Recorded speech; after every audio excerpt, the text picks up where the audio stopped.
Hi everyone, स्वागत है आपका एक आर्क रिएक्शन में। मैं हूं कविता इंडिया से। Now here is another video जो कि मैं देखने जा रही हूँ विच सेज कि 4500 रिलीजन्स होते हैं, but why will anybody choose Islam और व्हाई आई चूज इस्लाम। ये एक बहुत इंटरेस्टिंग वीडियो होने वाली है। And 4500 religions, I mean, it's incredible about the kind of diversity that this world has. I would like to know, अगर वो ब्रीफ में बताते बस इस वीडियो में क्या इन्फॉर्मेशन कैप्चर्ड है, वो बहुत इंटरेस्टिंग होगी। तो कहीं मत जाइए, सब्सक्राइब करिए चैनल को और आइए शुरू करते हैं इस वीडियो को बिना देरी के साथ। There are estimated 2.3 billion Christians, 1.9 billion Muslims, 1.2 billion Hindus, 50 million Jews, and there are estimated 4,500 religions like these. But which one is the true religion? And is there even a need for a religion at all? A few months ago, after asking a lot of questions and doing a lot of research, I made my decision. As a blonde European man of 22 years old, I found Islam as my true religion. And I'm not the only one. Islam for the past few decades has been the fastest growing religion in the world. But why? Is Islam the true religion? And can we prove it? I mean, there are so many religions, so many different gods, so many beliefs. What is the true religion? In this video, we're about to find out. All my life, I've been asking myself questions like, who am I? What happens after I die? What is the purpose of this life? This is Something in me interesting. said that there had to be more to life, a deeper meaning, a purpose. There has to be more than just a few years we spent on this earth. So I started doing research and looking for more answers. But how do you even start researching and looking into 4,500 religions and philosophical beliefs? That's impossible, right? I mean, you can't look into them one by one. So I had to use logical reasoning and a process of elimination to filter them and find out if there is a true religion at all. In this process, I asked myself a lot of questions, like, does God exist and can we prove it? What is the purpose of human existence? Is there a need for a religion at all? Is there a holy book? And what is the evidence that supports these claims of a holy book? Now, let's move through this process together and use the filtering process of elimination by asking questions about the fundamental parts of a religion or a philosophical belief. The first question I asked myself was, is there a God? And can we prove it? A question that people have been asking themselves throughout history. And there are many ways to answer this question. But what I did was observing the universe around us, something we can all see with our own eyes. I mean, what I really realized is sometimes we take it for granted and we accept everything around us, what we see, without realizing how unique and special it is. I've always been so impressed by the scale of the universe, the stars, the planets, but also the simple things on this earth, like trees, water, animals. Sometimes I just couldn't sleep when I was thinking about the scale and the complexity of the universe around us. And then I started asking myself, like, is this complex and immense big universe a proof of a higher power, creator? Or is the universe just the way it is? But then why is it the way it is? Alright, let's look at it from a logical perspective. According to physics, everything in the universe is based on cause and effect. Meaning, if there is work that has been done, there must be a force in place that is able to do that work. Nothing happens without a reason. Or simply said, every act has a doer. For example, a tree producing fruits, a bee producing honey, or a cow producing milk. Isaac Newton, Albert Einstein, and many other famous scientists and philosophers asserted that we live in a world governed by law, not chance. Philosopher Plato stated that everything happens for a reason, whether or not we know what it is. He said that every effect has a specific cause. Everything that becomes or changes must do so owing to some cause. I mean, sounds logical, right? But we see the tree as the doer of producing fruits, the bee as the doer of producing honey, and the cow as the doer of the act of producing milk. But the cow doesn't even know what he is making. He doesn't know the amino acids in the milk, nor does he know how many proteins, vitamins, minerals need to be in there. It just happens after he is born. What is the real intelligence behind this creation, what we observe? I mean, the universe is perfect. There are no flaws in it. Every plant, every tree, every animal, everything has its own purpose and is serving something. And nowadays, science discovers and proves that there was a beginning to this universe. But I mean, how big are the chances of a random Big Bang turning into a universe with such perfection and natural laws? With water, beautiful trees, all kinds of animals, all kinds of fruit. I mean, the last time I lit up a firework, it didn't turn into a perfect universe. Even if the Big Bang Theory happened like science speculates, there must be an intelligent force, something behind this perfect creation, right? Or something that stimulated the Big Bang. For me, this is more than enough proof for a creator, a higher power, whatever you call him. So when I was using the filter on my first question, religions such as Buddhism, Jainism, and philosophical beliefs such as atheism, agnosticism, naturalism, and skepticism are eliminated because there must be a creator. And by the way, we as humans can observe the creation, but the creator is unseen. We can see the intelligence behind it. We can see it, we can touch it, we can smell it. But there's nothing tangible in this universe that has the intelligence and the power to create everything that we see. So that eliminates religions like Shintoism, Taoism, and other religions that worship or believe in tangible objects and idols. By asking all these questions, once I realized that there must be an intelligent force behind this creation, a God, I started wondering if there is a need for a religion. So when looking at the universe again, everything around us with such beauty and perfection, plants, trees, oceans, animals, and humans with millions and millions of different cells, don't you think that the creator understands his creation best? Everything is created with purpose. I mean, when you buy a laptop, it comes with a manual, right? The manufacturer explains what they developed and how to use it in the best way. Even the simplest products have this. So if even small and simple products have a manual, don't you think that the creator of mankind didn't send a manual that could guide them? I mean, throughout history, people have been asking themselves, who am I? Where did I come from? Where am I going to? What happens after I die? What is my purpose in this life? And we humans need principles, discipline, and guidelines in life. Without that, we are lost in randomness and following meaningless desires. I mean, have you ever realized that we humans are the only animals that have a real conscious mind, free will? A cow is just eating grass all day, and a bee is flying around from flower to flower. Everything in the universe does what it's supposed to do and is serving something, except us humans. We are laying in bed watching Netflix all day. We are cutting down whole jungles to use the wood for our industrial productions. We are fighting wars over politics. We humans are the one messing with nature. Without humans on this planet, life would just be. We humans have a free will. We have to choose between good and bad every single day. Life is just a huge test, even if you believe there's no God. Even if you believe religion doesn't make sense, at least all of us should agree that life is constantly testing us. And what's funny is that most people are then using this statement as an argument by saying, oh yes, but if God exists, why is there so much evil and hardship in this world? And this is very interesting, because in my opinion, this is a big misconception of God. And it reminds me of a story that someone told me a little while ago. It's about a religious man going to the barber, and the barber says, I don't believe in God. So the religious man remains quiet and waits for a few seconds. And then he says, I don't believe in barbers. Then the barber asks, why is that? Then the religious man points to the man across the street and says, do you see that man over there with messy and long hair? If barbers existed, that man would walk around with a fresh haircut. The barber laughs and says, of course we exist, but he just doesn't come to us. And then finally the religious man replies and says, exactly.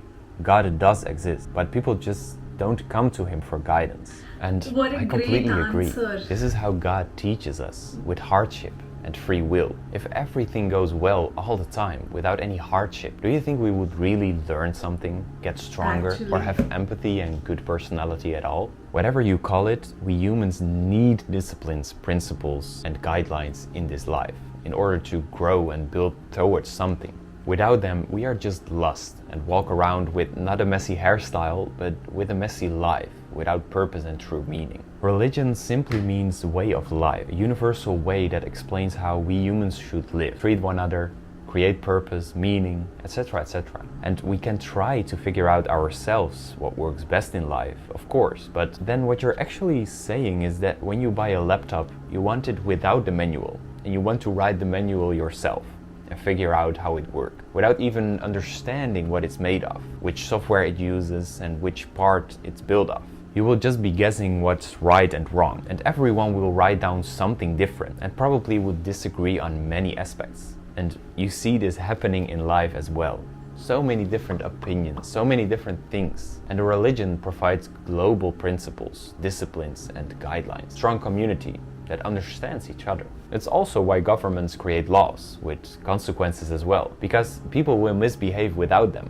I mean, how great would this world function if everyone would just agree what's right and wrong and what's good or bad? So, using pure logical reasoning, I started to understand the importance of religion and having a manual for life, a holy book. So, with this second filter and question, we eliminate religions like pantheism, nihilism, and many other religions since they don't have a clear book and a clear manual for the way of life. And then the final question I was left with was, what is the actual proof of a holy scripture? What evidence and reasoning supports the religion's claims? If God gives us a manual, how would he do that? And how can we prove that it's correct and not written by humans? I think first we must realize that by understanding and learning something new, something complex and difficult, we need a teacher that helps us to do that. We humans need examples and teachers in life that can tell us what to do and how to live. Even when you have a book that explains and shows everything, completely understanding it yourself by just reading it can be hard sometimes. Just like a book of math in school or other subjects, you need a teacher in the classroom that explains how to use it and how to understand it correctly. And then I found out that some religions consist of a prophethood, which explains that throughout history, there always have been religious leaders, teachers, and exemplars with very strong evidence and unique stories. But this was new for me, so when I looked it up, it said prophets are regarded as chosen individuals who receive a revelation from a higher power, such as God, and are tasked with conveying these messages to humanity. Prophets serve as moral exemplars, social reformers, and sources of wisdom. I mean, this sounds very logical, but then again, what is the proof and evidence of these prophets? And who are they? But first, before we move on, I want to say that when I was applying these filters and questions on all of the 4,500 religions, I ended up with 3 religions that were left: Judaism, Christianity, and Islam. They all have the concept of a creator, a holy book, and a prophethood. And before I'll dive deeper into these last 3, I have to say the fact that these religions pass the criteria means that these religions are based on the truth. I mean, when looking at Judaism, their main figure, their main prophet is Moses. And in Christianity, their main figure is Jesus, peace be upon them both. And in Islam, the main figure and final messenger is Prophet Muhammad sallallahu alaihi wasallam. And what a lot of people don't know, and what I had to realize as well, is that these 3 religions are fundamentally the same. They are based on the same history and believe in the same prophets. But then what makes them different from each other? Let's look at these last 3 religions one by one to make the final decision. The problem I had with Judaism is that it's a racial religion. They believe that they are the chosen people of God. Even if you want to become a Jew, it's a difficult process and you always remain a second-class Jew. And then Christianity is man worshipping in essence. They worship Jesus as the Son of God, which is illogical and has no clear evidence in my opinion. And I have a Christian background, like many other European people have. It's still the biggest religion. But I never really felt connected with this way of worshipping and the construction of this religion. The pictures of Jesus, of a man, and asking him for forgiveness. I mean, Jesus came with a very clear and good message and explains a beautiful way of life. But worshipping him as a human with arms, hands, and legs didn't feel right. And besides that, Christianity has no clear boundaries anymore. It has lost a lot of its values. They are divided into a lot of denominations, movements, and sects, and have multiple updated versions of their holy book. the Bible. Matthew, John, Paul. You have a lot of versions of the Bible. And I know a lot of Christians that only want to go to specific churches because they don't feel connected to the people or the teachings and the way of worshiping in other churches. And this is just a small summary of the most important flaws that I found in Judaism and Christianity. But for me, these ones were already enough to see that it's not perfect and that it can't be the ultimate religion for mankind. So then I passed all religions, and the only religion that was left out of 4,500 different religions was Islam. I don't know, that felt very weird because I had a really different picture from Islam than I have nowadays. But it was the last one left, so I started looking into it. And by just observing this religion in more detail, I was so impressed by their discipline and character. They believe in one all-powerful God. They believe that we are born with a clean soul and have to learn from the trials of life. They believe in a holy book that has no flaws in it. They believe in clear evidence and have a very strong story. They believe in structure and discipline. They believe in Prophet Muhammad ﷺ and see him as the perfect example for how to live, how to treat yourself and others. And they believe in a religion that is for all mankind. Everyone has the same rights and must be treated the same. Rich, poor, old, young, black, white, it doesn't matter. It was just so beautiful. Literally every question I asked, I received a very clear and logical answer. I just couldn't find any flaws in this religion. It was actually the opposite. It was perfection I found. But, of course, important to say is that no one is perfect. A popular quote in this religion is, "Islam is perfect, but not the people. We make mistakes, but God doesn't make mistakes." And this is very true. I promise you, when you research Islam and read the story of Muhammad, there's no way around it. But wait. Let's give it some more context. How could a religion that is just 1400 years old be the true religion for mankind? What is very interesting is that Islam tells us that it has existed from the very first human being ever lived on this planet. We know it from the story of Adam and Eve. Islam tells us that prophets like Adam, Noah, Abraham, Moses, David, Jesus, and Muhammad, peace be upon them all, came with one message: to believe in one God and be good to others. But unfortunately, by time, the messages of Moses and Jesus became corrupted. And that explains why you can find a lot of these flaws in these other religions nowadays. So even though Muhammad, peace be upon him, brought its final message 1400 years ago, in fact, Islam is the oldest religion of mankind. And Allah subhanahu wa ta'ala says in the Quran, in Surah Al-Ma'idah, verse 3, "Today I have perfected and finalized your religion for you." So in the beginning, I wouldn't believe it. But after a while of intense research and asking a lot of critical questions, I ended up with Islam as my only true religion. Because it is based upon knowledge and logic. It goes hand in hand with science. It is a religion for all mankind. It has no flaws. It is fundamentally a very simple religion. It's a way of life. It creates good personality. It creates strong brotherhood and family bonds. It has clear boundaries. It creates discipline and structure in life. And most importantly, it creates peace of mind and a real purpose in this life. And this was my story on how I found Islam as my... Wow, so this was again interesting and I was just amazed by the example. जो वो example दिया था ना barber वाला, logically आप सोचो, it has so much of logic. It is such a small thing. उसी तरह हम real life से कितने सारे examples निकाल सकते हैं. And to my surprise, Judaism, Christianity and Islam, सिर्फ ये 3 religions ऐसे हैं जिनमें creator का mention हुआ है.